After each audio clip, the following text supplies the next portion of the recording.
Yes, guys, I'm Si. Welcome to Ace Podcast Nation. We're back again here at A.C.E Media, so big thanks to them. And we're here for another episode of My Story, rattling along this Series 5. Already had some good guests, and delighted to be joined by filmmaker, boxing media man, boxing commentator, bit of everything. Ciaran Gibbons, how are you, my friend? Yeah, very good. Yeah. Thanks for inviting me on the show. Very well. I know some of the guys who've been on here, like Guy Lockett and Ciaran Gethin, and just to name two. So it's a bit humbling to be asked on your show when you, especially with guys like that on.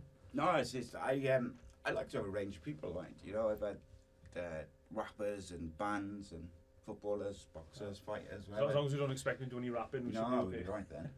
Both of us will get a little duet going on. It'll be fine.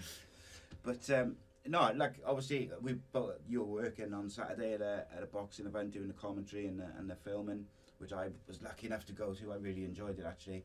Unfortunately, Ciaran Gethin, who we had on a couple of episodes back, didn't quite get a victory that he was hoping for. It was a good fight, but how did you find? Like, what did you think of the standard of the fights and that, and throughout the night? I think it was a sort of typical show in terms of it was most of the fights, the undercard fights were prospects, local prospects for the most part, and we had a few guys there from the south of England as well. We had prospects against journeymen, but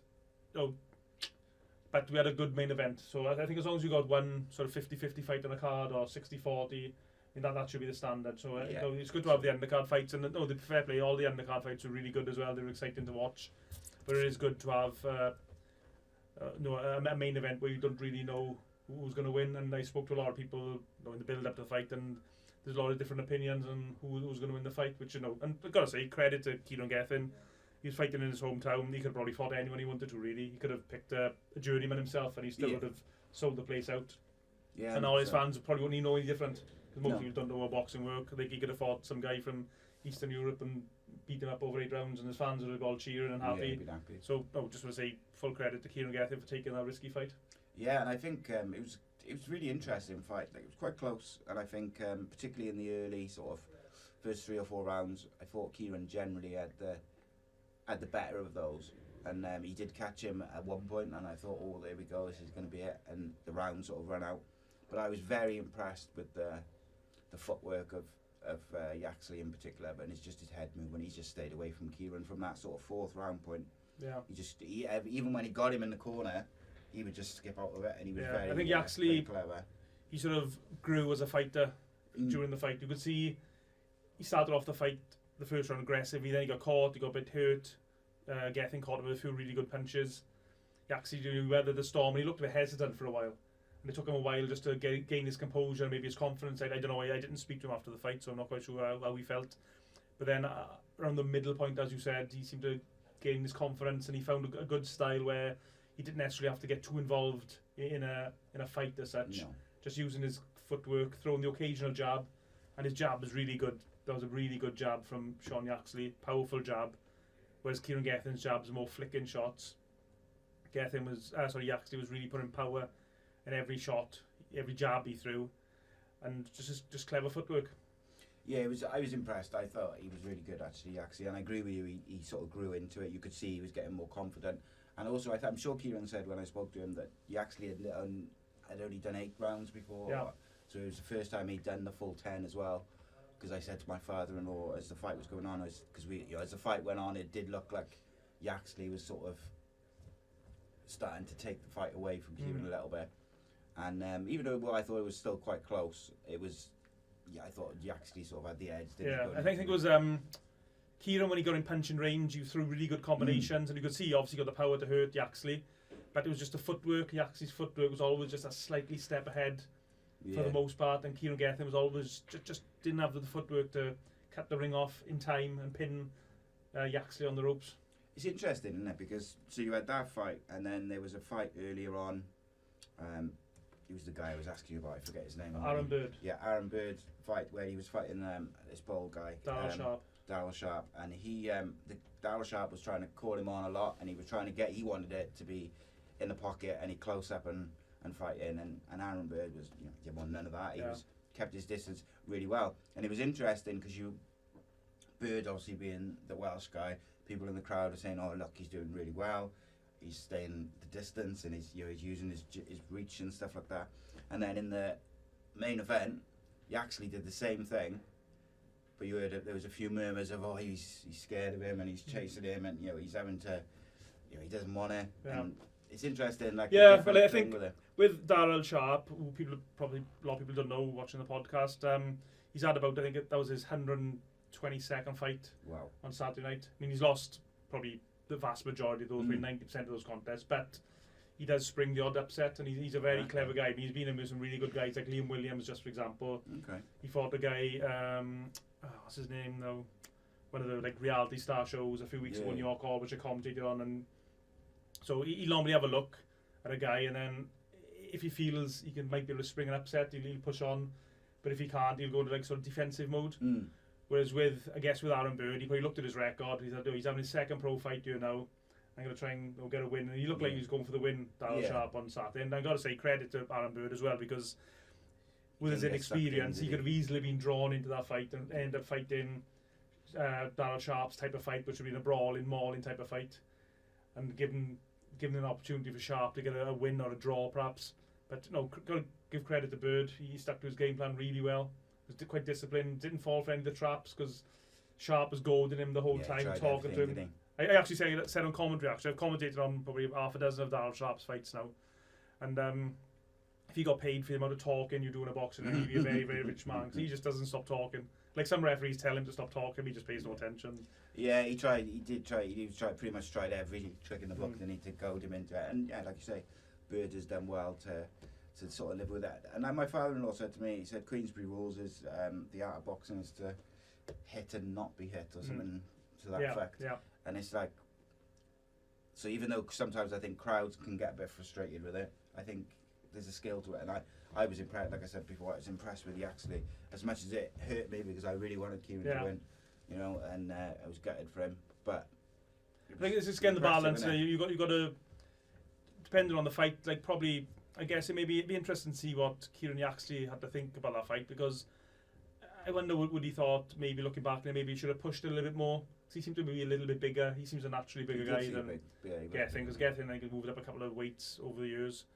So maybe he could have been more aggressive, because when he did push forward, he seemed to be bullying Ciaran slightly. So it would have been interesting to know what Yaxley feels about that fight, but I think it was just a case of, like you said, he's never gone beyond 8 rounds. The first time he's probably fought anyone who's tried to win since his amateur days, so he's been a pro now for 4 or 5 years or so. Fight number 13 against a really good experienced opponent in Ciaran Gethin, so I think it was just the key was to get the win. But I think maybe you look back, and actually I think we said it on the night as well on commentary, if Ciaran Gethin and Yaxley wanted to have a rematch, that'd be a really good rematch. Yeah, and I think there was enough in the fight, wasn't there? It was close enough that you could do a rematch without too much sort of controversy, if you like. And sorry, I just want to say as well, I thought Yaxley did win clearly, but I think the cards should have been a little bit closer as well. When we were doing the commentary, we had Richie Gardner scoring the fight, who was a trainer and manager, and you had Dewi Powell, who was a Welsh boxing reporter. They were scoring the fight, and they had it really close. Like, some of the rounds were difficult to score. So I guess all the judges on the close rounds, they were just edging towards Yaxley. Yeah, I think thinking back, I think when we were talking in between rounds, I'm sure there was at least 2, maybe 3, which we thought were pretty even. It was difficult to pick between the two of them, and then so if you sort of take 2 or 3 as a even split, and then.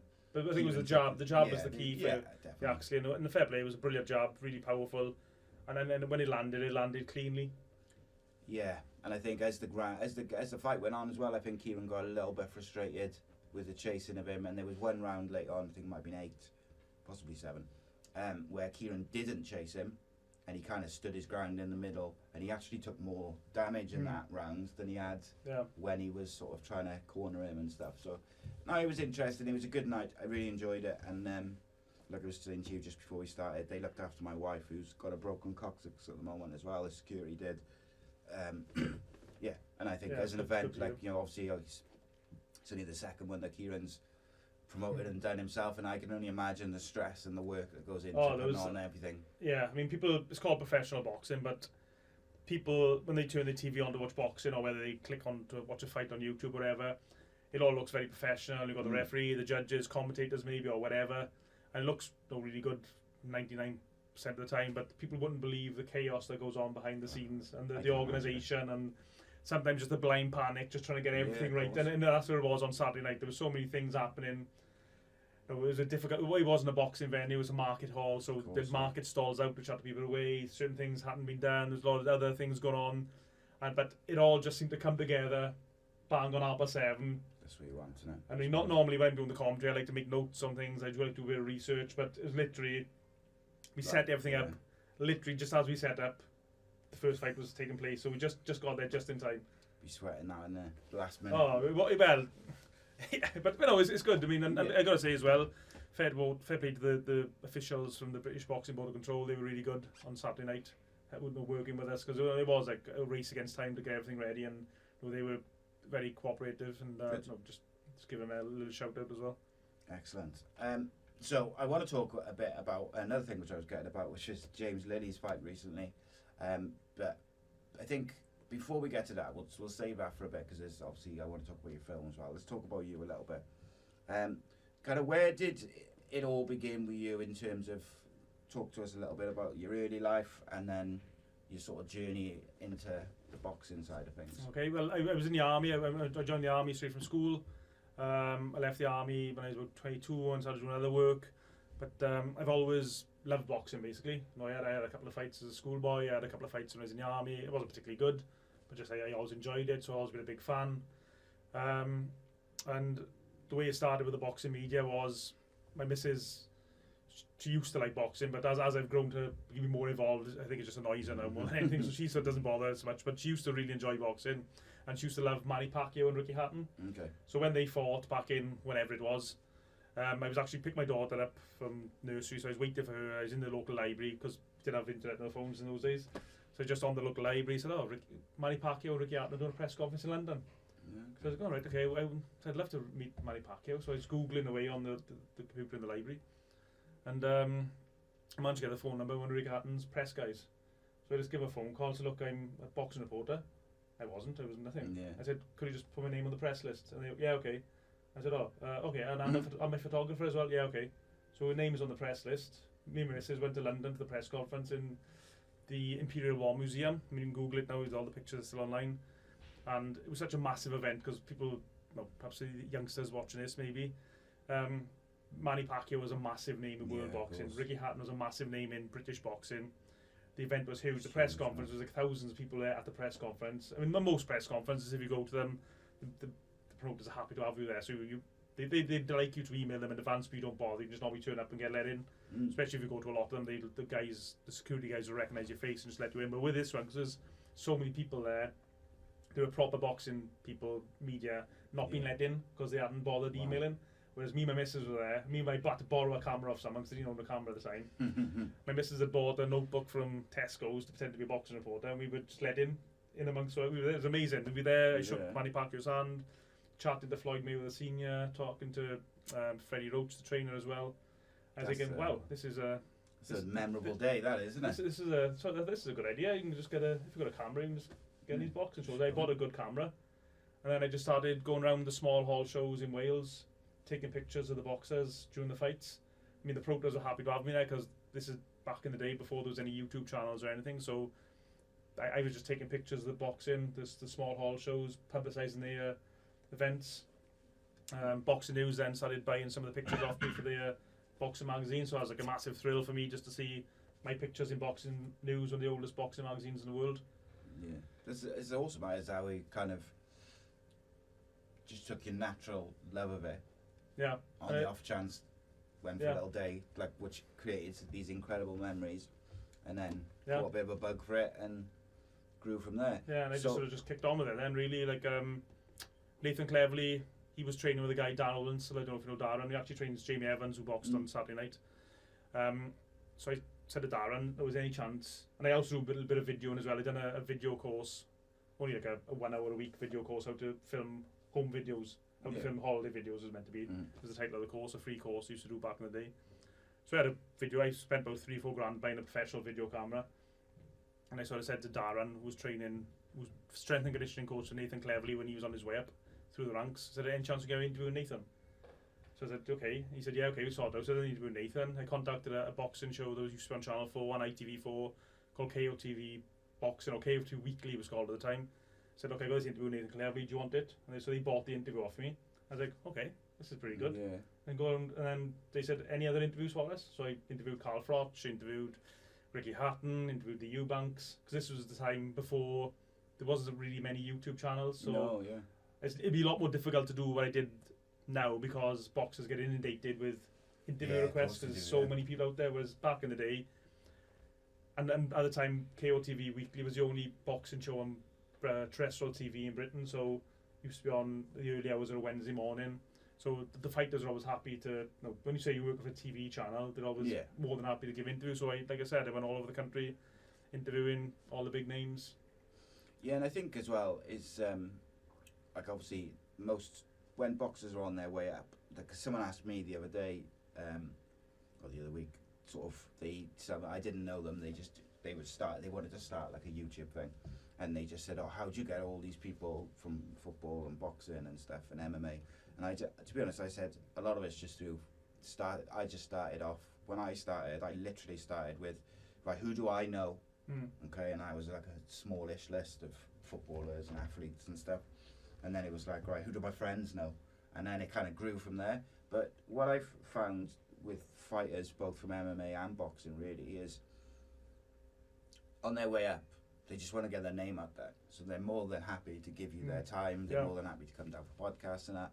And then if you hit it off or you get on with them, you keep in touch and you sort of become friends and have a chat. And then if they make it, they're also still happy. Contact, they're happy to sort of speak to you because they trust you and they know you. Because I like go to all the Welsh boxing gyms. I mean, the two main boxing gyms in Wales for the pros is Guy Rockets in Cardiff and Tony Boggs down in Newport. Because I go there to interview. No, I interview if I turn up there my camera, and especially when I'm only doing like my YouTube channel, if you like. I'll just interview all the boxers. So a lot of these guys, I interview the guys like Gavin Gwynn, who's gone on to fight for a European title, or Lee Selby, who's former world champion, but I also interview the guy who's having his pro debut. So I mean that you make that contact, and then if that guy who's having his pro debut, if he's getting ready to fight for the whatever title further on down the line, the contact's already made. I mean, like with like Liam Williams, for example. I mean, Liam's great. I can always text Liam now or phone him, and he'll always answer the call and for an interview, just because he said to me plenty of times, he was grateful for I was giving him the publicity in the early days of his career. Exactly. When perhaps people weren't but like you said, when young guys want the attention and just need to build their the status or build their platform, especially with the internet now. Like half the battle is getting your name out there. Yeah, I think with the way it is now, mind, there is so many YouTube channels and there's some good, it's difficult, isn't it? Some not so good. I mean, the market's sort of flooded a little bit. Yeah. Oh yeah, I find it. It's infuriating sometimes, but like for me personally, I just found that because I had this weird thing where I started off and it was mind-numbingly soul-destroying, like as you're like watching like a couple of views sort of tick over, and then I had a couple of shows which were doing really well, like as a series. Like I had the one with Andy Campbell doing the football every Monday. We had like a different footballer on each day, and I was really doing well, like to the point where we were talking to some other things separately, and we were talking about doing a live show. In fact, I was telling someone I met on Saturday, because I got recognised on Saturday, which was very there's only the second time it's ever happened. The last time was like in Tesco's or somewhere. But like on Saturday it was weird for me because I was very disconcerting, because I was with my missus and my father-in-law, and someone called my name and I sort of turned and he came up to me and shook my hand and stuff, and he knew who I was and I didn't have. I was like, do I know you? I'm trying to place him, and you feel bad then because you don't know who it is.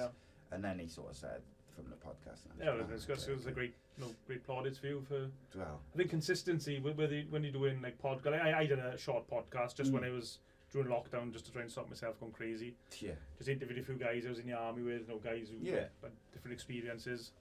But I think you got to just do on a regular basis. Like obviously what you were doing, you've got to line those interviews up and keep them going. Yeah, so I got like 2 this week. I got yourself today, and I got someone at the end of the week coming up here, and I did a couple online last week. And people don't realise the work that goes into not just the doing it and the editing and the rest of it. It's the constantly, like on a daily basis, having to send out texts and trying to chase people up and stuff. But that's what I was saying. we were doing really well with the football one with Andy, and then we had like a little sort of phone call meeting thing to start pushing towards this live show in Cardiff with some guests and sort of do like a live podcast. And I had a band who I was friendly with from Liverpool where we were going to come down, and it was all kind of quite set up nicely. And then literally the next day, Andy phoned me and said, I've been offered the Middlesbrough ladies manager job, and it's like literally the only job in football that he would have taken. Right. So it was like, right, okay. Yeah. So anyway, what I was saying was like we started off, it was really slow, then it went really good, and it started to grow like really quickly, and I was like, whoa, flip back, didn't expect this because it was going quite quickly. And then a few things happened to change some stuff up, and it kind of stayed the same, or it went a bit down, and then it's starting to go back up again now. So it's like, right, got to bear with it, I think, and try not to. I've learned over the time I've been doing it not to get too caught up in. I don't think you can find growth. like I stopped comparing myself to other people as well, like other similar shows and channels and stuff, and I just do my thing now. Yeah, like I when I had my YouTube channel, I created my YouTube channel ages ago when I started doing stuff for KOTV. A guy who runs another YouTube channel said, "Oh, when you have a YouTube channel," I was like, "Oh, I do." So I created one anyway, and KOTV said any footage. I think actually what they said was once the whatever I film gets shown on television, they'll allow me then to upload any footage onto my YouTube channel. So I was doing that, and I wasn't even paying any attention to it until a friend said to me, "Why don't I monetize my YouTube channel?" I was like, I just never even considered doing it. I said, "Well, you got like thousands of views," and I'd upload the videos, and we wouldn't even really check on them. Yeah. And then so my YouTube channel now brings in a few quid every quarter, whatever it is, off YouTube. I mean, it's not something I think if you're stressed about it or overthink it, then it becomes stressful, and you're making yourself stressful. Whereas if it just ticks over itself without really much effort, well, I wouldn't say much effort. It was without trying to get the views. Just do what you enjoy doing. And it's also a good place to sort of store your stuff, especially if, like in your case, where you're out a lot filming and doing lots of interviews and stuff like that. You can kind of upload it, and then if you get a bit of a storage issue with all your devices and your computer and that, you know it's there. Yeah, so I got so many hard drives at home, just piles of them, and sometimes if I want to get a little clip off, like I had to do it for the Lily film, if I want to get a little clip of a boxer saying something or a bit of footage, I know it's on YouTube, rather than even trying to find my hard drive, it's easier sometimes just to download it off my YouTube channel 100%. And then edit it there, rather than just trying to go through my dozens of hard drives. Yeah, I've done that a lot. Like when I go back, and because I have periods where I'm going to go and make some clips of some older stuff or whatever, and I think, which one's it on? You just get it off YouTube, innit? So how did it? So was it just like a natural progression into the commentary side of it? Right, sort of covering it, and I don't know if you remember. You a Cardiff boy? Yeah. Yeah, there you are. So do you remember Made in Cardiff TV? Yes. Right. So I actually they asked me to do some of their boxing and MMA and sports work. So they had a sports show on the channel for a while.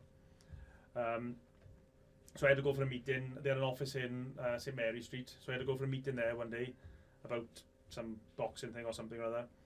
So I just happened an opportunities arise, you just got to grab them. So the producer, the guy who ran the channel, took a phone call from Made in Bristol TV that they had a boxing show on, which is Wales versus England in Hereford. Did Made in Cardiff TV have a commentator to supply them, and they'd be like a Wales England thing. Yeah. So he just got off the phone and said, "Ciaran, can you do commentary?" And I was like, it's like one of those moments. Do you say yes or no? I said, "Yeah, no problem." Yeah. I never done commentary before in my life. I never even considered doing commentary in my life. And then I left we had the meeting, finished the meeting or whatever it was about, and I walked out the St Mary Street thinking, like, well, we just agreed to do I've agreed to do commentary that's going to be on TV, and I've never even considered doing commentary. So if you haven't thought about it, you haven't even got like an idea of... Yeah, I had no idea. So actually, I text Barry Jones, the former world champion, and I just said, can you just give me some tips, because I'm doing this commentary now. No idea what I'm going to do. He sent me a huge message back, pointing a few things out, do this, do that, don't do this, and just general advice. So I appreciate Barry for doing that. And I just took it from there, basically. I mean... how did the first one go? It was nerve-wracking, really. Yeah. Really nerve-wracking. Very self-conscious when you got the headset on, you listen to your own voice. Yeah. And it took a long time, because what made it more difficult as well. I didn't have a lot of commentary work, so I might have done maybe only 2 or 3 a year. Okay. So it took a while, and every time, because they were only every few months, or maybe every 3 or 4 months, it was almost like starting again. Yeah. So I was having 1 or 2, and then Don't get like a flow to it, I suppose. yeah, it's like no, just if you got do a lot of commentary or whatever it is, maybe not just commentary, anything. If you get used to it, you relax into it. Because I wasn't getting a lot of work at the time. It took a while to settle into it. Yeah, I can understand that. Even I think just comparing it to like podcasting in terms of when I first started, it was quite big gaps between each show. So each show for the first probably 5 to 10, I think I was really nervous, even just doing it in my house. And then the same when I started coming here to film to film shows. It's like the first couple, I think I did one with Rodri, which was alright because he was my mate, but also I was still a bit like, right, it's in person, I gotta sort of think about where I am and stuff, and it was different. But then now, because I do them probably at least 1 a week, if not a couple, I find it quite easy, and I'm a lot more used to just meeting people I haven't met before and stuff. Which I think you're just getting a bit of a rhythm, don't you? You're getting your own sort of rhythm. But yeah, the commentary's great. I love doing it now. I mean, I'm real busy with it. I probably could work every weekend. Most weekends, yeah. I could do it every weekend now. Probably like at least like I was in Ireland recently, and I had 3 different messages of 3 different people drew commentary on the Saturday night on different shows when I was in Ireland. So I couldn't do it anyway. But yeah, it's really busy. That's good that you've obviously built up a reputation whereby people happy with your work, they trust you, and they know if you're in the area or whatever, or you're free, you'll. Well, yeah, I mean, I don't know why. I mean, I was telling this, speaking to one of the guys in the office out here, that like I do quite a lot of commentary now in York Hall in London. Yeah. I mean, it's funny that you got me such there. Such a historic place, isn't it? Yeah, and also the funny thing is, you got me there doing commentary. You got Jonathan Millard. I don't know if you know Jonathan. He's an MC. Yeah. I think he's from Monmouth way, so he's Welsh as well. He's in the ring doing the MC. And you got Ali Drew, the female reporter, if you like. She's obviously from Newbridge way, and so she's just full of Welsh people. Over, yeah. And I'm thinking, why? Well, I don't know. I mean, it's great for us, but yeah, I would. Funny you must be doing something right, I suppose. But yeah, that's good. It's good that like I look around like MMA and boxing, and I think the Welsh scene is quite special at the moment in terms of some of the fighters which are coming up, but also the people sort of behind the scenes, the ring announcers, like Ricky Wright was there on Saturday, and you got Hugh Chaplin as well. Like, but it was funny. I walked in on Saturday to the thing, and I was like, "Oh, there's Ricky there. Oh, there's," and I just seen all these people who I knew, and I was, "Oh, this." I didn't, because I just it hadn't kind of clicked. I knew I might see Gary because I knew he had a fighter on the show, but I hadn't really sort of thought. And then I saw Brandon Scott later, who I put a podcast out that day with him, and yeah, he's a lovely guy. I really got a lot of time for Brandon. For someone so young, he's got his head screwed on. Yeah, like, I remember actually being told about Brandon when he was still amateur that he's one to keep an eye out for, and obviously, well, he's doing good things at the moment. He's still got a long way to go. So he's a clever boy, though, isn't he? Like he got attention at the right time from Eddie Hearn and Matchroom with his good at building his. It's interesting to note, and I mean, again, it's supposed to be a nightmare for fighters these days because you get people maybe like me. I guess I don't like fighters, and they try too hard to get publicity. Yeah. I find it sort of a bit cringy, but Brandon, he seems to find it natural and seems to flow very good for him. Yet on the last Joe Cordina fight in the motor point in Cardiff, Brandon was the only guy of the undercard, I think that wasn't televised, to be actually interviewed after the fight, because obviously he built his personality up. Yeah. Again, like, you know, his interviews go viral for his various comments at the press conferences. Yeah. So it must be like a nightmare for a fighter finding the balance between getting the publicity and so being a bit cringeworthy, I guess. Yeah, it is difficult, I think, for the fighters, because you can't just, unfortunately, which I think, you know, traditional boxing fans, MMA fans would prefer probably, and the hardcore fans would prefer fighters to build their name on their ability to fight. It just doesn't work like that. I know. I put on Facebook a few times on social media. Like every time we have a big press conference now, it's always some sort of pushing or shoving or slanging match. And then as soon as the fight finishes, they're best of friends straight away. But I mean, instantly. I get it. I understand they're doing it because they're the videos that'll get publicity. They're the ones that'll get pay-per-view. They're the ones that'll get their names up in lights and on us, like people like us talking about them. Yeah, the guys who just shake hands. It they just probably feels don't. a bit manufactured sometimes, doesn't it? Where, Oh, it's like, definitely you manufactured. can I mean, literally call it like the shoving match, couple of insults, yeah. have the fight, and then as soon as the final bell goes. And I'm not saying that you want to see like nastiness after the fight's gone, but it does feel like you've been sold a ticket almost. Certainly the first couple of times you see it or saw it, and then now I kind of like There's a couple of times I've like you were saying there, there's these manufactured grudges, and then there's been a few fights where I know the fighters don't particularly like each other, but for whatever reason they haven't publicised it, and they might be shaking hands. It's almost like they hate each other so much they can't even engage in That's crazy. in banter about it. So they just shake hands at the press conference, ignore each other. Probably because they would say any of the little insults, then they become a lot more personal, don't they? Yeah. If you don't like each other, just a general insult becomes a bit more personal and it just cuts through a bit, doesn't it? Whereas if you're doing it just to publicise the fight and cause a bit of a stir, it doesn't really matter what you say to me or what I say to you, because we know why we're doing it.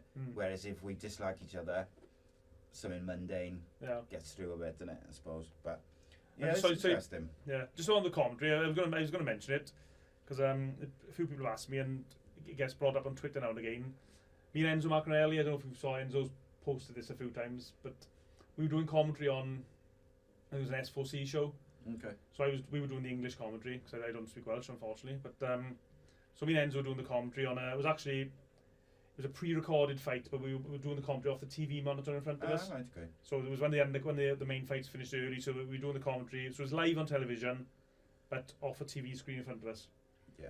So we were doing the commentary on the fight, and then a guy comes up, leads over the barrier, and says to Enzo, it's been a bit aggressive to him, saying, how the hell did you score that fight for Morgan Jones? It was actually after the Morgan Jones-Jake Anthony fight, and most people thought that Jake Anthony won, including Enzo, including me, but Morgan Jones got the verdict.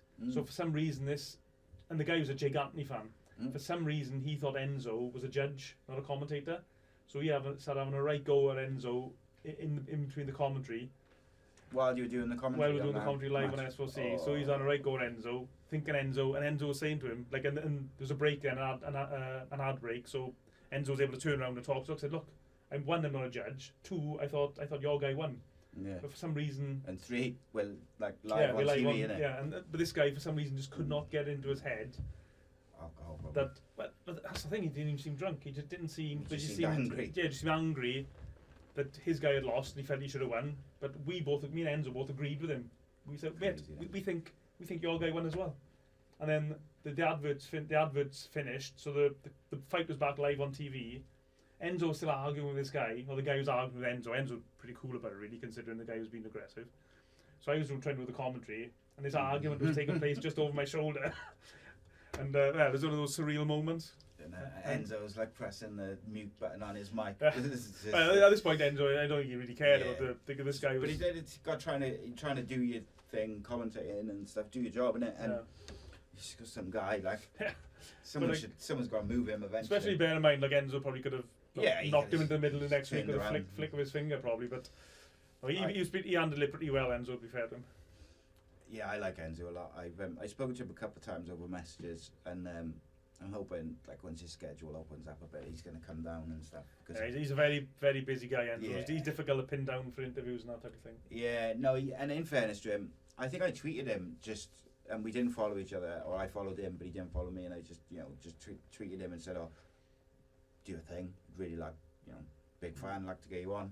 Didn't expect a reply, I just sort of forgot about it, and then he was in my DMs and just said, oh, I will come down, he's down Cardiff. Just don't know when, but I will.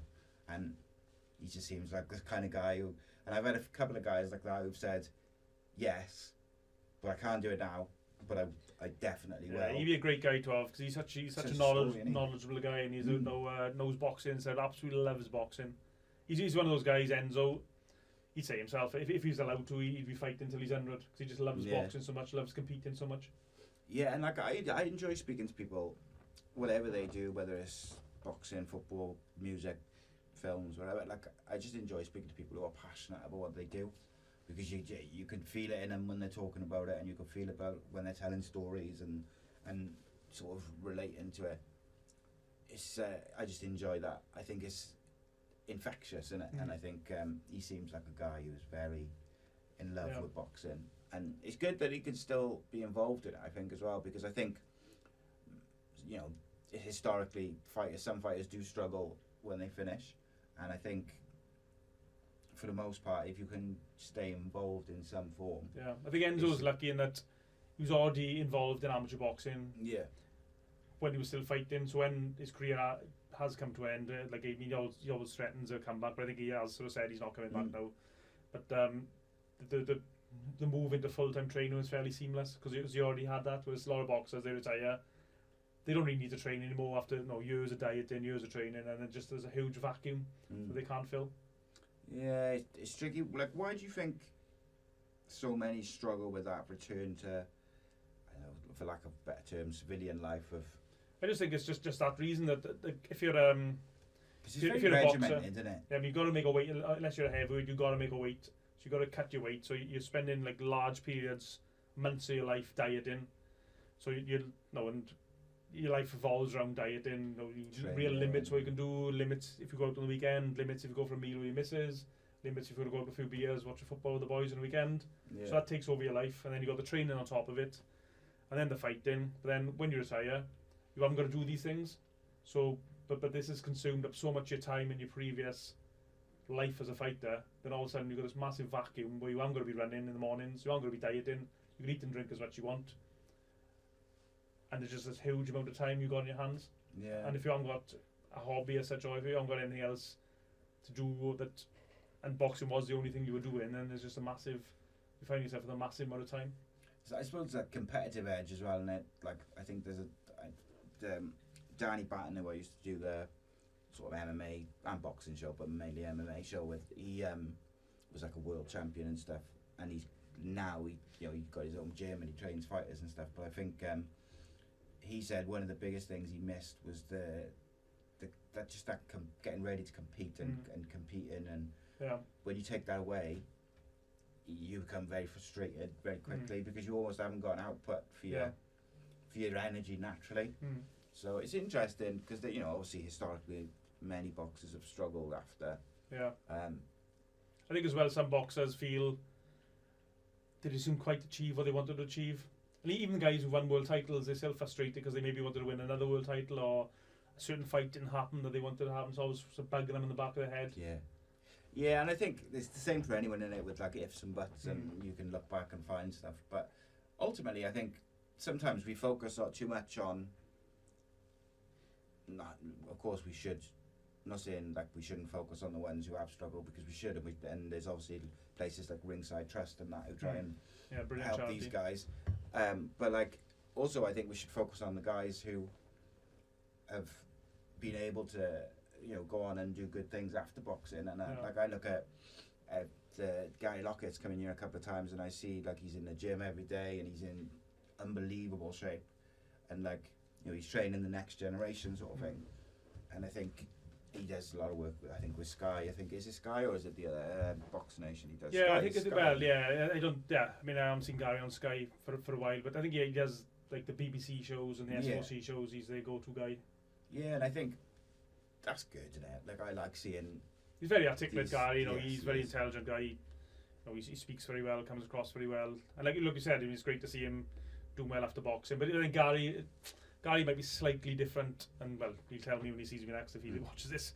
But I think when he retired from boxing, he was ready to retire. Yeah. Like he'd reached the end of his. He didn't have much ambition left. He fought for world middleweight title. He's probably very unlucky to fight Kelly Pavlik, who at the time was. Kelly Pavlik wasn't great for a long period of time, but when Gary fought him, he was probably at the peak of his powers. Yeah. So Gary's very unlucky with that respect, to fighting such a good guy right at the top of his game. But when Gary retired, he was ready to retire. I think he made decent money. I think he invested it very well, and he was ready to leave the game. But there's a lot of fighters they're not content. It's forced, isn't it? Sometimes. Gary could have gone the other way, man, because Gary would be fair to think if I hadn't fought Pavlik, Pavlik held all the middleweight titles and he fought Gary, but I only think he fought for maybe the WO at the time. I mean, boxing, it's like there's like 4 champions, sometimes more than at the weight division, whereas Gary fought for the title when there was only one champion. He happened to be pretty awesome as well. Mm. So I mean, Gary could be bitter about it, but he's not. He seems very content with what he achieved. So in terms of, I mentioned like Welsh boxing and MMA, I feel is quite exciting at the moment when I look around. And Kane Shepherd on Saturday, I've been impressed with him. That's really impressed. He seems impressed with the way he carries himself as well. Like I watched him when he came out after his fight to sort of talk to his friends, his fans, and whatever. He seems really approachable. Seems like a nice guy. But I think that's the way. Just to make a point there, I think boxers have got to be like that, especially guys coming up, because they're the guys who are buying tickets off you. They're the guys who basically get you on the next show. If you've got to be able to sell tickets. You just reminded me of something I wanted to ask you about, because something which I find, how can I word this, frustrating within the world of professional boxing is that you got like young boxers, in a lot of cases, they don't sell their tickets. They don't get on the shows, do they? Which I only found out like in recent years, and I just couldn't believe that was a case, because there's some fighters who sell tickets very well, and all their friends and family will buy them, and they've got a following. But if you're kind of from a small family and you've got a small circle and whatever it may be, you're quite a private person or whatever, doesn't make you less of a boxer. Yeah. But if you struggle to sell those tickets, you might not get on shows. Yeah. How do you feel about that? Well, when I was, as I mentioned earlier, doing the photography, I was doing a lot of shows in Newport, and there was one, I won't mention his name, but there's one particular fighter who wasn't really that good, really. But he'd always seem to be boxing all the shows. I was like, why is this guy fighting? And he's not particularly exciting either. I know he's okay. But he always seems to be on the shows, and I couldn't quite work out why. And then someone pointed out the reason he's on the shows, he can sell an absolute shed load of tickets. And there's other guys, probably more talented than this individual, who, just because they can't sell tickets for whatever reason, they don't get on shows. Yeah. It's obviously, I think, boxing's a broken sport in many ways, and that's just one example of it. That sometimes having the talent isn't enough. Yeah, like up until I found that out a couple of years ago, like I just assumed that you would sort of get to a certain level and then you'd just work your way up by winning to bigger cards. Yeah. And I think most people assume that. Yeah. And it's quite... I think it's gone so far. But then again, I can understand from a promoter's point of view that they're investing a lot of money in a show. They got to pay for the venue, they got to pay for the officials, they got to pay for the various different things. So I can understand that they want to make sure they don't lose money. Of course. But I do think it's got to a point now where promoters are not promoting. And not all promoters, some do. And it's not easy for them. Because quite often promoters will organise a press conference and sometimes the boxers won't turn up. So then the promoter's sitting there, maybe one fighter, and there should be like 10 fighters on the card, only one guy's turned up. So it is a bit of give and take. But I do think there is more certain promoters could be doing to promote their events and their fighters and make it a little bit easier for the fighters. Yeah, and I mean, ultimately, the promoter's got to promote it. And I think, but like you say, then it is, I think, the job of the fighters and their teams to try and promote it as well, for their fighters' sake, for the sake of the show that's coming up and stuff. But yeah, it's interesting. In terms of the overall scene, which I was referring to just a minute ago before I thought of that question, was what fighters are you most excited about on the boxing side of things at the moment, like fighters coming up that people maybe don't know about? Well, that's a minefield of a question, because it is. I just know from past experience, I'll mention some fighters, and I'll miss somebody out, and somebody will be upset, and then they'll we could phrase it another way and just say, like, who's caught your eye? I think in Welsh boxing at the moment it's a bit of a transitional phase, because you've got obviously Joe Cordina sitting at the top of the pile as world champion. I don't know. I mean, I think Joe said he might have 3 or 4 more fights in him, so I mean, he's not going to be. He pops around for another year or 2. I mean, that always changes, of course. I mean, boxers often say they're going to retire and they don't. You got Joe, head and shoulders above the rest. You got like Liam Williams, who's on world title level as well. He's desperate for a fight. Why some promoter hasn't signed him up and building the shows around Liam? I don't know, because he's a massive ticket seller, always in exciting fights. Doesn't make no sense, does it? Yeah, I mean, he's so frustrated he can't get a big fight. But I guess with Liam as well, man, he's a very dangerous fighter for anyone, and that's why people don't want to fight him. But as I've said this to lots of people now, why a promoter doesn't get Liam? He'd probably sell out the most smallish arenas, a couple of 1,000-seat arenas, just by himself, and then build the card around him. So you got Liam, and then they've got guys like Gavin Gwynn, and then there's a bit of a sort of a gap then between there's up and coming guys. There's like a big group of up and coming guys who had sort of between a couple of fights and sort of 10 fights. So we're just waiting for that next step up again to fight for like regional titles, like Welsh area titles or Celtic titles, like Ciaran Gibbons fought for on the weekend. So I think boxing is going through a transitional phase at the moment. Yeah, I mean, you mentioned Gav Gwyn. I may be biased because he's my friend, but like I'm a massive fan of him as a fighter as well. I think he exciting fighters, and I think since sort of just after COVID, where he was you've seen a change in him, where he was able to dedicate full time to it. Like you can see where he was gone from. Well, he's very talented, isn't he? To now he looks like a champion, and he looks like someone who's going to go somewhere. Like when you put yourself at sort of as a neutral, if you like, where do you see his sort of ceiling? Do you think he's good enough to keep sort of working up them ranks? Yeah, he seems to have not reinvented himself, because he does fight fought the whole way. He's the same style his whole career, but he's, like I said, when he's allowed himself to dedicate 100% of his time to training, he's a better Gavin Gwyn. And with the way he fights, he's very aggressive, high output. He's always got to be super fit, and the fitter he is and the stronger he is, the better he is just for his style. And actually, you mentioned Gavin, he was that first show I did the commentary on in Hereford. Gavin was one of the Welsh boxers boxing on it. So I commentated on that fight with Gavin, and I commentated on his 2015 Senior Welsh final. That was for me in Cardiff TV as well. Yeah. He boxed in Sophia Gardens. So yeah, and I know Gavin fairly well from the amateur ranks. He's a great example of someone just making the most of what he's got. Yeah, and I mean, he works hard, but he also does he publicises himself very well. He's always open to interviews. You can go text Gavin now and he'll do an interview. Yeah. And he's also got good guys behind. Well, yeah, he's a real nice guy, nice family, and he got a guy, Phil Wheely. I think he does loads for Gavin behind the scenes and secures sponsorships and takes a lot of the pressure off him. Deals with his ticket side of things. What you need, isn't it? Yeah, Phil does a great job for Gavin, and Gavin knows that. Gavin thanks him a lot. I need a guy like that who can sort sponsorships out for me. I sponsorship is a nightmare. I mean, a lot of people. I think people say I should get a sponsor for my YouTube channel, but like, but I think people don't realise how much. Like, I know it sounds almost lazy, but like it's not lazy. It's so much, like chasing up an effort and. I just don't like asking people basically. But I think with it's probably different for you. But it is different for you because you were putting out constant. Content, but with my schedule, I suppose, and you can offer someone a weekly schedule. No, I mean I put stuff on my YouTube channel where like I filmed an amateur boxing show on Friday night, and all I went on the YouTube channel, whereas I might not put anything on there for weeks. So for a sponsor, like I did have a good sponsor for a while, and I sort of guaranteed him, I can't remember what it was, so many views, and I'd have to be out then. Yeah.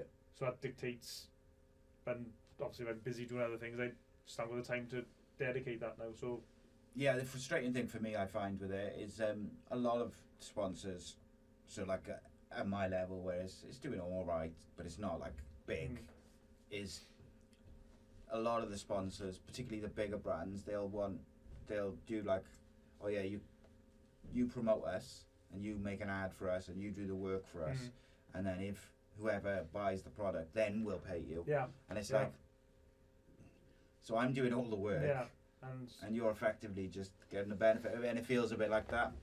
But a couple of the smaller businesses which I've worked with, not just in Wales but in the UK, like they've been much better in terms of, they're like, no, we'll provide the ad, or if you do an ad read, we'll chuck you a bit on top, and they've paid for the slot rather than the potential. And I think that's what you should, because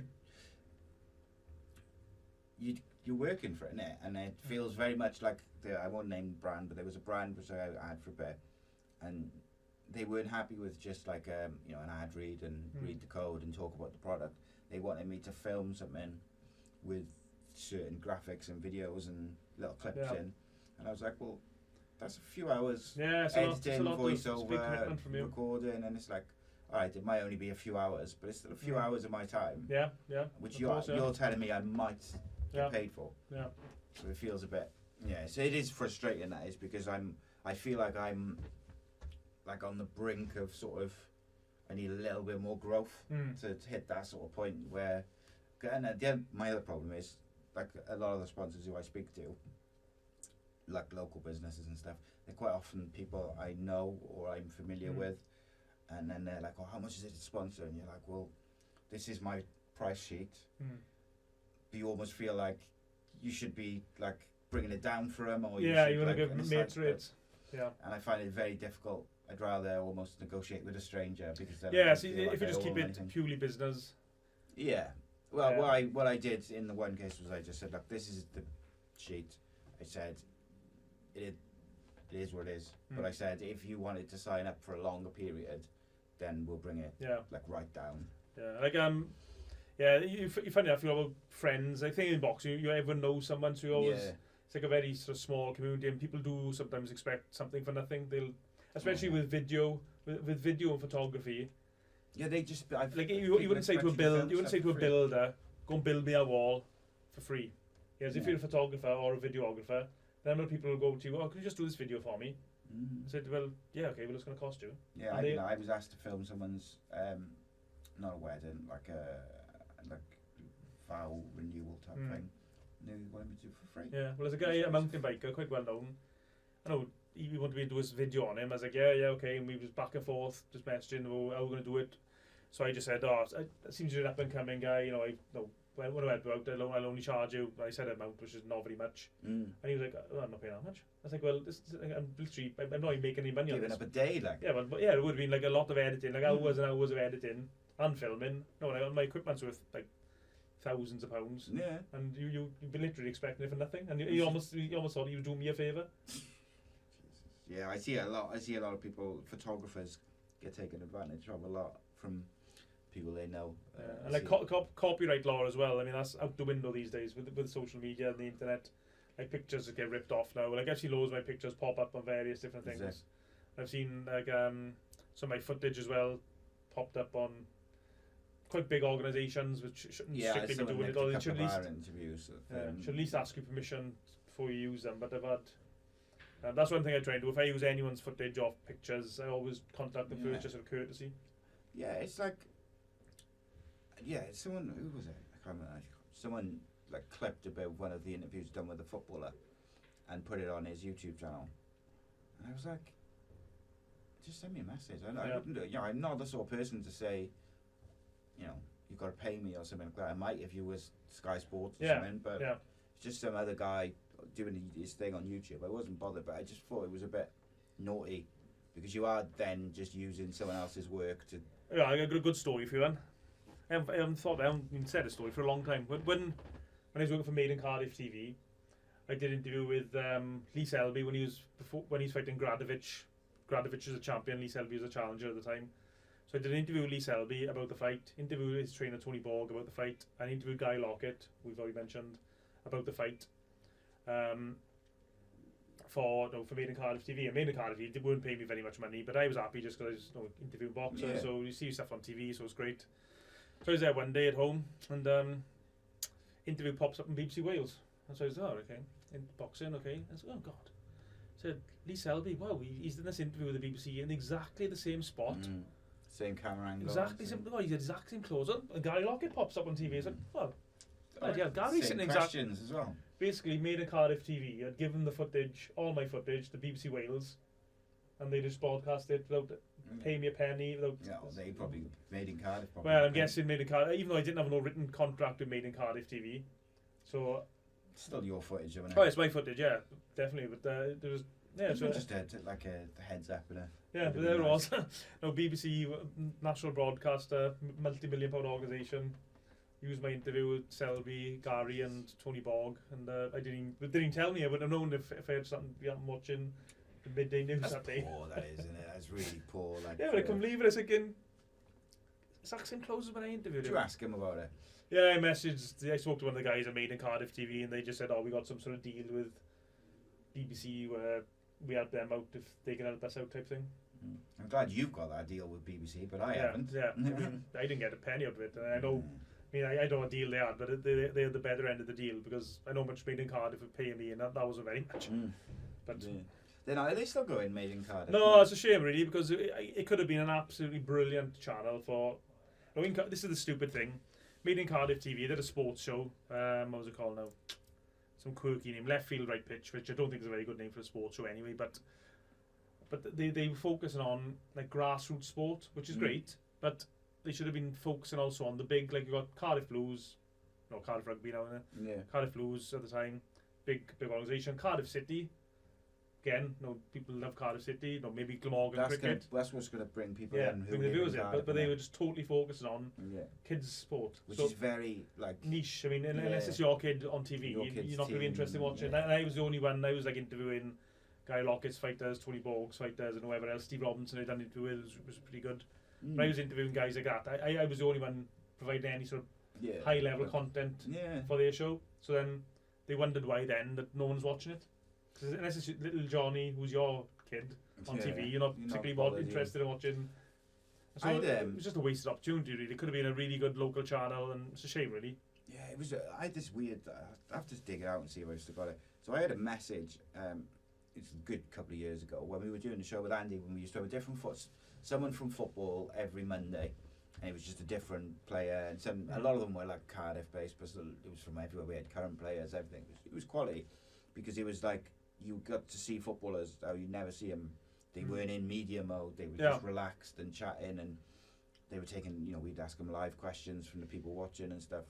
And it was, like I said earlier, it was gathering pace. It was really good. We got signed by the Sports Social Podcast Network, which I'm still signed with them now. And I had this weird message off this guy. I'd have to try and dig it out one day.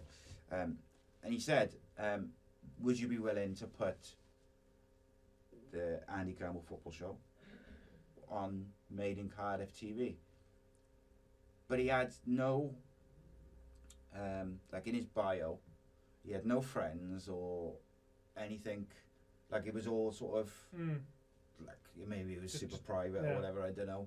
But normally if someone messages you, you can have a look at their profile and you can sort of see a bit about them. And he had nothing in it, like Made in Cardiff producer or something like that. He had nothing like that. And he said, would you be interested in doing it? And I said, well, we'd obviously be interested in having a conversation, but we wouldn't give it for, we wouldn't just give you our series for free sort of thing. And he said, I'll have to get back to you. And he never got back to me.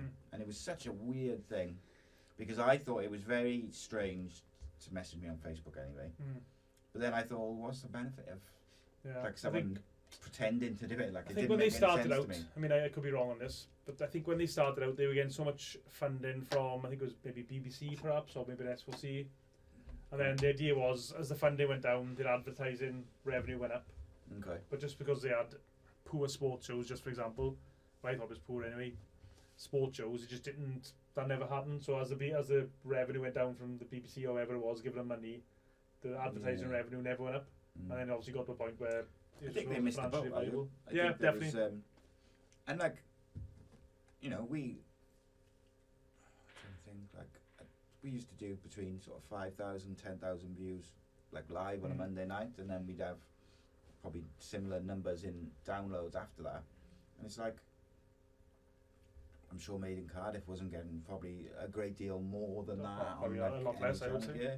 So it's like, I could see that, and I think in some ways, like, TV channels are being a bit slow to catch up now because more people, there was an article about which I was reading the other week. More people are watching things on YouTube now than they do on TV. I don't even watch live TV. I mean, the only live TV I watch is football, cricket. Yeah, I'd say that.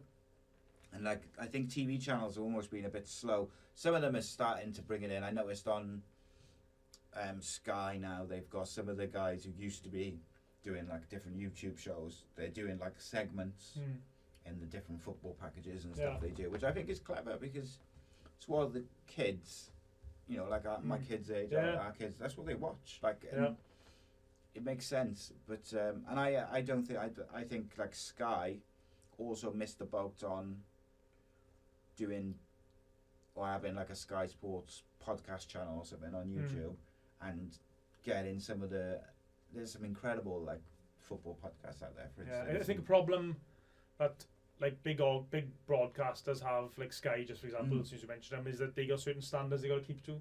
Yeah. Whereas like, well, on my YouTube channel, there's no Ofcom. I just Yeah, of course, produce yeah, whatever I no. want, and there's no one telling me what to do or telling me I got to cut it a certain way or edit it or it Yeah. has to be a certain light or certain sound standards. I just do whatever you want.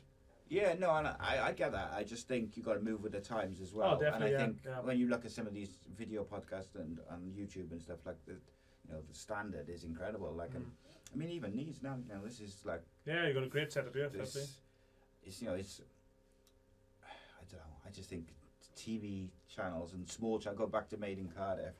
I think it was a bit of a missed opportunity because there's a lot of content creators within South Wales. Yeah. Who were very talented, very good, which they could have hitched their boat a little bit to that, even if they start off at late night. Yeah. Just to see if it develops, and then also like your stuff, have that in other sports. Yeah. Send someone like me or whoever. Yeah. To do it with footballers or. Again, I produced the 2015 amateur boxing finals for Made in Cardiff TV. Yeah. I mean, that was really good. I mean, that was probably one of the best in terms of viewing figures shows they had, because I had like loads of people messaging me about how they watch it and that type of thing. But it was hard because I almost had to force them to take it. They weren't like very keen. But it just seems, I think it was, I don't know, maybe run by someone old men who were doing things the old way. Yeah, and I think that's, and unfortunately, I think it's probably part of the problem, isn't it? But do you know, going back to how you said earlier about when you sold that to that KOTV, and then they asked you to do further work. Yeah. I think half the battle, and I would compare it to now because it is different now to what it was then. Yeah. And there's so much content creation, podcasts, videos, whatever it may be, and you'll see like videos of tactical analysis of football and stuff like that, and it's so high level, but it's just some guy in his room who he's turned his spare room, turned his spare room into a studio, and he's got a green screen and like. So there is a massive saturation, but I still believe that even now, half the battle is just getting your foot in the door, or the right person just seeing a clip of yours or a show. 100%. Because once you've got that foot in the door, you can then go. Like with KOTV, just go back to that.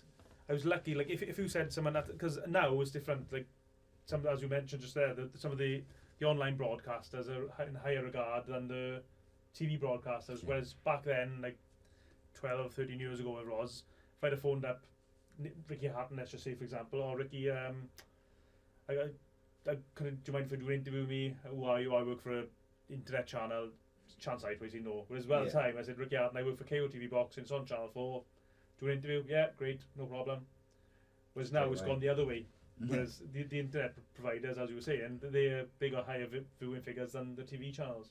Yeah. And I was just lucky that they got in with KOTV. I managed to find the producer's number online somewhere, rang it, and just got lucky. Well, I won't say got lucky because I had to work for it, but I just took the opportunity and. Yeah, and sometimes you find those opportunities. Sometimes they come to you, and I mean, like with the initial thing you said with the Pacquiao and Hatton fight, like taking that chance and kind of getting that day out led on to other stuff. It's like interesting, isn't it? Another funny story from the times with KOTV, I emailed, the way it normally work, I just email the producer and say, look, I can interview so-and-so, I'll give him a list of fighters, and he'll say yes, no, yes, whatever. So then I try and contact the fighters through like the gyms. Trainers normally, if you go through the promoters, it's a bit more difficult, but the trainers normally. But I got hold of Chris Eubank Jr.'s agent's number. So I emailed him, I went chance to interview for KOTV Boxing. So you got my emails back and forth and nothing really happened. So anyways, walking out of Tesco's in my Stag, phone's ringing, don't recognise the number, but I answered it. It's Chris Eubank Jr. trying to phone up to sort out this interview for KOTV. Because at the time he was a nobody, well, not nobody, but he was coming up. Just Chris Eubank's son. I think he might have had 2 or 3 fights at the time. So I was trying to negotiate an interview with Chris Eubank Jr. on the phone, standing in my bag of shopping outside Tesco's in my Stag. When life gets a bit surreal, isn't it? Yeah, well, it was surreal. Yeah, just talking on the phone with Chris Jr. and then it was brilliant. Going down to Brighton, and his father said, "If you want me to do an interview, great. But your father has to be there as well." Because, like I said, Junior wasn't really a very big name at the time. Yeah. Well, that's what KOTV wanted. I'd have happily just gone down and interviewed Junior, but KOT said, if you want us to do it, if you want us to pay you for it, you have to get Senior there as well. So at the time, Senior hadn't done any interviews for a long years, and he only just got back to the UK from Africa. You think he was training someone's national team out there. Okay. So Eubank turned up as well. So Senior turned up. So again, surreal. Just me. How was he? He's as odd in real life As he comes across. as he comes across. Yeah, he was not. It's not an act. It's just the way he is. Eccentric, isn't So yeah, he's an eccentric, and even when the cameras went rolling, he was just as he? eccentric. Which was good to see actually, because it's not. Because you know it's not an act. Yeah, no, it's not. Also, like same with Ricky Hatton. Ricky Hatton's just as, normal. just as normal Yeah. when the cameras are rolling and the cameras Not a off. bad thing. But Yeah, it was great. Yeah, yeah. again, another surreal moment, sitting there. Yeah, sat and talking to them. Ricky Hatton, discussing Yeah, his fight. it's good doing it. So like when you did you'll just go down with your camera and sort of interview them from behind the camera, basically, is it? Yeah, That's what you do, yeah. And like the old camera I had, yeah, the light is always the main thing, and the audio. Yeah, just set it up, try and get a good spot, try and get people to be as quiet as possible. But like most people in boxing are really good, most people are really friendly. Yeah. Well, I say 99% of people, and they'll try and work with you and help you, and they're happy to accommodate you. But I am seeing those because there's so many internet interviewers. If you look at YouTube viewers, that's maybe slightly changing now because there's so many people doing it. To the point is perhaps gets in the way a little bit. But and back I think then wasn't many people doing it. Yeah, and I think the thing is, you can't have, if you've got a gym like Gary's or Tony's or whatever, like you can't have like different internet people coming in every day. Can you just interview? I mean, probably a bit luckier in Wales because it's a little bit out the way, but like I'd imagine in London or Birmingham as well. well. Or the bigger cities, Manchester, there's lots of people, big populations, and there's people probably trying to go there all the time. As we look to sort of the latter end of the show today, I want to obviously talk about your film which you made about James Lilly. Yeah. Recently fought for the bare knuckle world title, BKFC world title. Yeah. Didn't quite get the result he was hoping for. Well, we were all hoping for, but didn't disappoint in terms of his performance. I thought he was excellent, did everything he could. Just fought a very good fighter. It was really close though. Did you think, I thought it was the second round. I think was the only round that we could clearly say went to Palomino, and even then it was only really that big shot that sort of slightly stiffened James's legs, and James almost seemed. I mean, I've only watched it back once, and it was on my phone, so I don't really like watching a phone. It's a bit too small, but so I was in Ireland watching it. Yeah. And he seemed to stiffen his legs, and James was almost in two minds whether to go on the tackle, and maybe he made the shot look even more powerful than it was.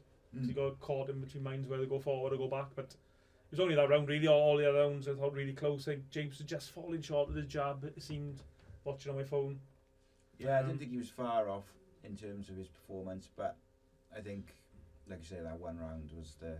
Yeah, I think it was probably the right result. But factor. Like Palomino's a counter puncher, really. So James was trying to bait him with... with his jab, just trying to feint, just trying to get the counter so he can counter his counter. But and he was fighting in obviously Miami as well, Palomino's adopted hometown, so James had to be the more aggressive fighter. Yeah. He knew he wasn't going to get many favours on the scorecard, so he had to maybe.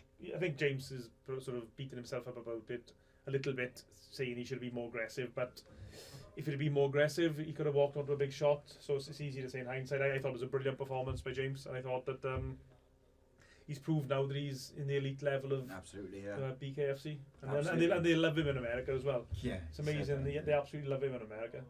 That's the awesome respect he gets from the American fight fraternity. Yeah, and I think the good thing about BKFC at the moment is, he might not get another title shot immediately, but there's some big names in there to fight. And if you can put one of them or two of them away, like you'll be back in the title picture. Really, it just depends on where he wants to go next. I guess I know when the last time he was in here with me, he was saying he mentioned a couple of names who he'd like to, just to be able to say he fought those guys. But at the end of the day, like you said, he's proven that he's in that elite level. Yeah, well, I think he's.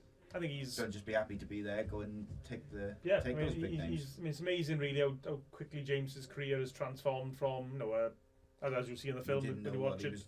What he wanted to do, did he? MMA, boxing. Yeah, well, I think he started doing MMA just because he was getting frustrated with the pro boxing because he wasn't getting fights and the ticket sales, as you already mentioned, and it's even more difficult for guys fighting down Swansea.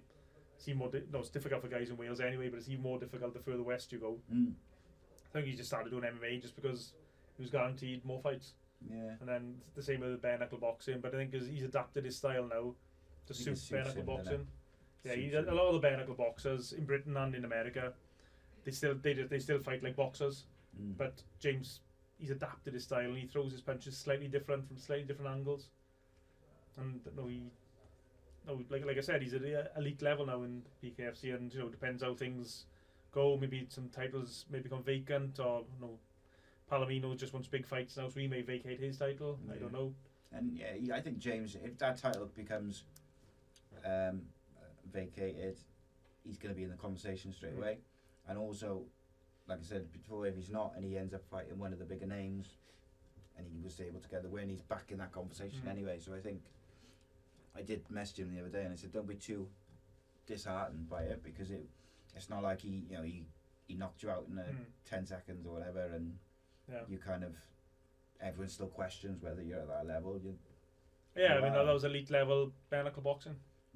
So with the film The Warrior Poet, that's on your YouTube channel. Yeah, it's free to watch. I just want to shout out to our sponsors. Yeah, go on. Ancoa Scaffolding, they sponsored the film, so I'm very grateful to them. To basically, that allowed me to put the film on YouTube, just for everyone to view. Yeah, rather than sort of pay to view or whatever. Yeah, that type of thing. Yeah, just to try and cover some of my costs. So yeah, I'm very grateful for them to step in. So talk to me about how that came about, the idea, just the general, the very early sort of. Well, I made idea of it. I made a documentary about a boxer called Ali Cook, called The Fight Game, maybe 10 years ago, maybe no less than that. Maybe it's around the time when Nathan Cleverly fought Kovalev, anyway, whenever that was. So I made that film. It's still online. People say to me all the time I should put it online, but I still haven't put it online. So I made that film. I also made a film after that about Palestinian firefighters. I went to the West Bank to film the documentary about those guys out there. That's another film I haven't put online for various reasons. So so since that film, I've always had I wanted to do another film, but I wanted to have the right idea. So I didn't just make another boxing film about a boxer. That'd be something slightly different. And I know I've known James for a long time, but I got really friendly with him around the time of he started fighting in BKB, which is the British bare knuckle boxing company, and I started working for them. And I went on his podcast as well. And James likes Star Wars, I like Star Wars. We text each other about Star Wars stuff.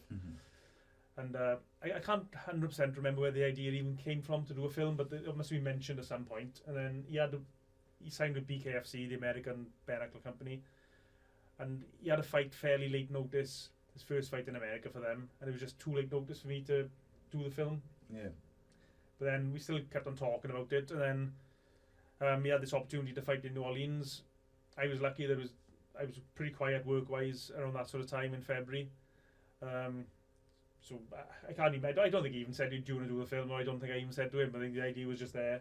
Yeah. My diary was sort of free. I think I actually booked the tickets to go even before James and his team did. And and then it's just having the right story, especially James with his poetry become well known as well. Like he's had French TV crews following around. He had BBC, Wales Online do stories about him, and that little slightly different angle just makes it a little bit quirky, a little slightly different story. So you got this bare knuckle boxer. He's not stereotypical. He's also a poet. And I think all fighters are individuals, even though they get stereotyped. But James, this is quite an overtly example of it. It's almost opposites, isn't it? Yeah. To what the stereotype is of what a fighter is.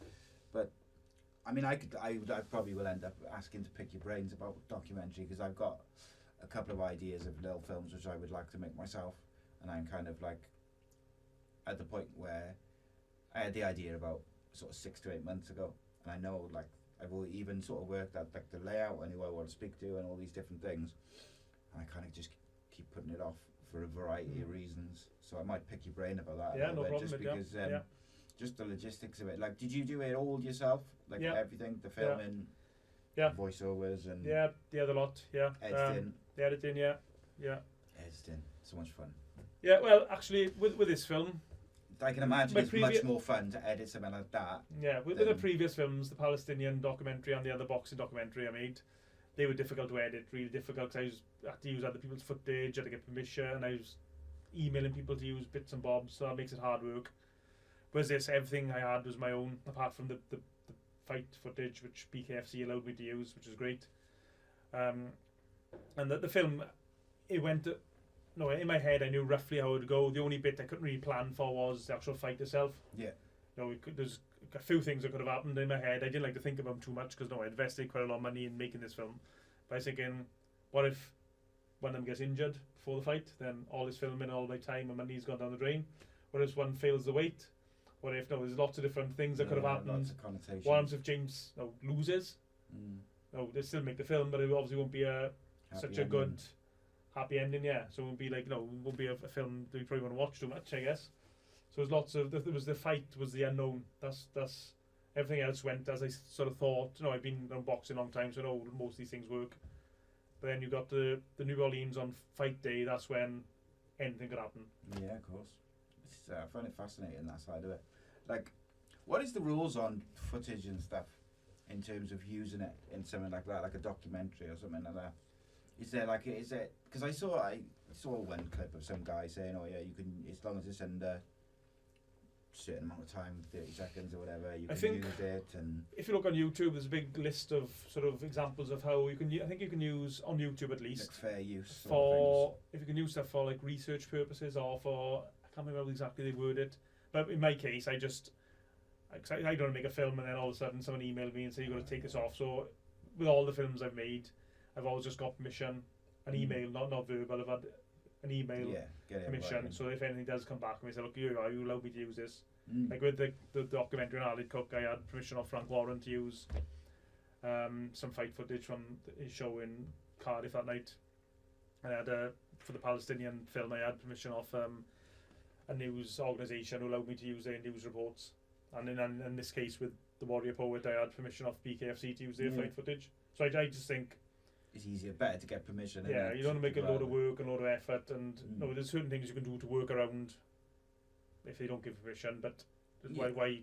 It's just easier to get permission. Yeah, of course. I'm not sure the legal ins and outs, but if they say you can use it, then you're covered. Yeah, just get it right in, and then it's sorted. Yeah. In terms of going forward, what's the plan for you? Well, with the Warrior Poet, it was a little bit rushed putting it out. It wasn't quite 100% finished as I'd like it because James had his world title fight against Palomino. That I don't think James was expecting to get that quite as soon as it materialised, because Palomino was hoping to fight somebody else. That fight didn't happen, so he fought James instead. So I thought I had maybe a 4-month period to finish this film, because I was going to enter the film in a few film festivals.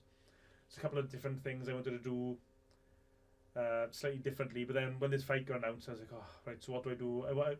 I thought if I had the film out straight away, have to put it out when he's having the title fight, didn't you? Yeah, I mean, I didn't have to, but it would work better because obviously this is the fight that got James the fight. So and I know James wanted it out and his team wanted it out. So and also because I was lucky enough to get that sponsor, which allowed me to basically not lose any money on the film. It just allowed me to get it out there. But I would have liked to do something different. But my plan is roughly, I'm probably gonna do. Like the film is almost an hour and a half long, so I wanted to include James's poetry side of it. I wanted to include his family life, his work life, and all the rest of it. And just have a slow, long build up. That was my plan for the film. Was I can probably do like a director's cut, where I haven't really got a name for it yet. It was more like a 20 minutes, half-hour version. Okay. Where I'm going to enter that in film festivals, because with film festivals, a lot of them they don't want the whatever you enter in. No, it's not so much that they don't want it already in the public eye. It's got to be exclusive to them. Yeah. Well, not exclusive. It's only can't be watched like on TV or whatever. So I'll have to do a recut for that reason.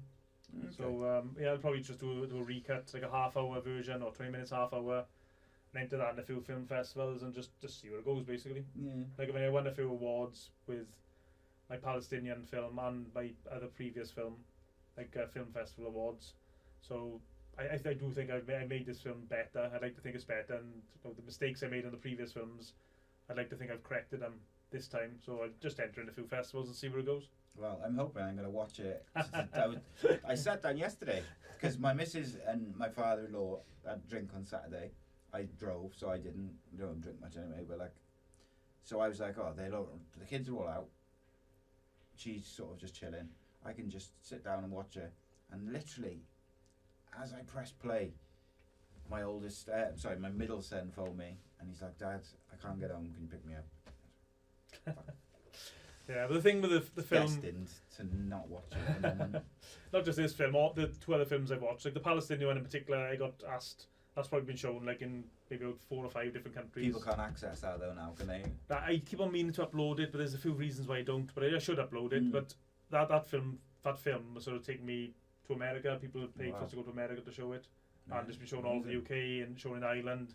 I was invited to go to Iran of all places to show it, but it was only because it was around Christmas time, and also I knew if I went to Iran, it'd probably get blocked my copybook with going to America, or it would made it more difficult to get into America. So I didn't. The film was shown in Iran, but it wasn't. You just didn't go up there. I didn't go, no. But so I should have introduced you instead of just filmmaker at the start. I should have said award-winning filmmaker. Really. Well, I suppose you could. I mean, it's not they're not Oscars or anything or BAFTAs, but yeah, they're small. Don't think you should give it down. Small awards, but yeah, it's good that people like them. Recognise your work, innit? Yeah. At the end of the day, have you got any plans for any further films at the moment? Any ideas? Well, I'm interested in what your film plan is.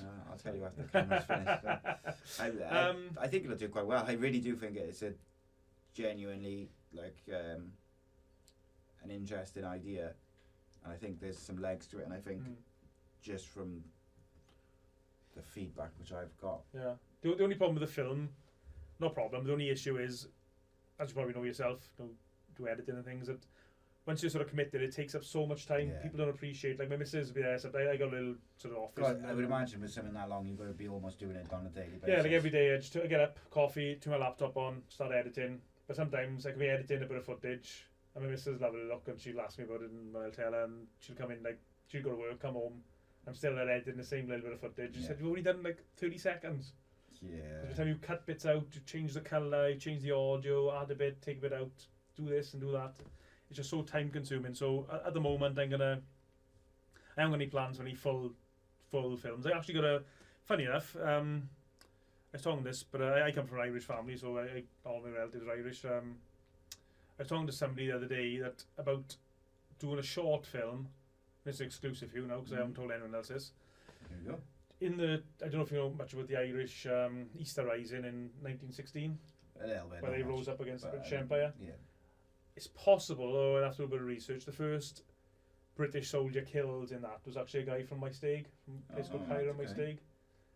There's a possibility he was the first person killed, but he's certainly probably the first British soldier killed. So I'm considering doing a really short, maybe even 5-minute film or 10-minute film about just that, because I think that's gone very interesting, a bit unnoticed. Yeah, definitely. But I mean, that's just a little idea bouncing on my head at the moment. I haven't really done any more research into it. I'll have to do some research into it first. But I know a few people who should be able to help me out with that. Indeed, interesting.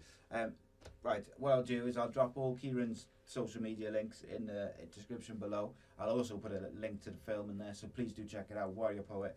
If you're a regular watcher of the channel, you'll obviously know James as well, because he's been on a few times in different ways, different shows, different things. Ciaran, it's been an absolute pleasure, mate. I really enjoyed having a chat to you, and I look forward to seeing the film. Yeah, brilliant. Thanks for asking me to go on your show. Thank you, mate. Cheers, mate. Cheers, Thank you. Awesome. Guys, please subscribe, and if you'd like to become a member, which helps effectively keep the lights on, patreon.com/ACE-podcastnation, and check out the Sports Social Podcast Network as well, because they help us out a lot. Cheers.